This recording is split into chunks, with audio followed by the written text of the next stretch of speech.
ប្រវត្តិសង្ខេបលឹងក្រោយលឹងពាន់ឬហៅថាស្ទឹងលឹង1000គឺជាកន្លែងបុរាណសំខាន់មួយនៅលើភ្នំគូលែនក្នុងខេត្តសៀមរាបជិតតំបន់អង្គរវាជាស្ទឹងឬទន្លេតូចដែលមានការឆ្លាក់រូបលឹងជានិមិត្តសញ្ញាព្រះសិវៈនិងយោនីជានិមិត្តសញ្ញាព្រះបារមីរាប់ពាន់នៅលើបាតស្ទឹងនិងច្រាំងថ្មភពប្រវត្តិសង្ខេបការឆ្លាក់ទាំងនេះត្រូវបានបង្កើតឡើងក្នុងសម័យព្រះបាទទូតយាទិត្យវរ្ម័នទី2នៅដើមសតវត្សទី11ប្រហែលឆ្នាំ1050-1065នៃគ្រិស្តសករាជព្រះអង្គបានបញ្ជាឲ្យបង្វែរលំហូរស្ទឹងដើម្បីឆ្លាក់លើបាតថ្មដែលធម្មជាតិគ្រប់ដណ្ដប់ដោយទឹកហើយឆ្លាក់លឹងជាង1000រូបខ្លះរាប់បានជាង1000រូបតូចរួមជាមួយរូបចម្លាក់ព្រះវិស្ណុលក្ស្មីព្រះព្រហ្មនិងឈុតព្រះអាទិទេពផ្សេងទៀត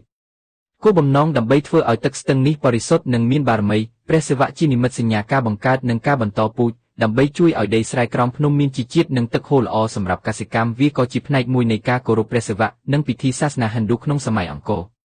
ទីតាំងនេះស្ថិតនៅក្បែរក្បាលស្ពានដែលជាកន្លែងល្បីមួយទៀតដែលមានចម្លាក់ស្រដៀងគ្នាហើយទឹកហូរចុះទៅជួបទឹកជ្រោះភ្នំគូលែនសារៈសំខាន់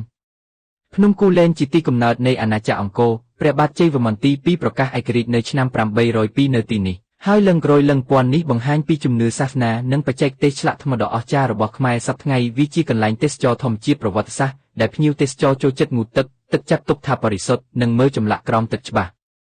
នេះជាផ្នែកមួយនៃឧទ្យានជាតិព្រះជ័យវរ្ម័នរដមភ្នំគូលែនដែលមានតម្លៃខ្ពស់ខាងបុរាណវត្ថុវិទ្យានិងវប្បធម៌ខ្មែរបើទៅលេងសូមគោរពទឹកនិងកន្លែងសក្ការៈបូជា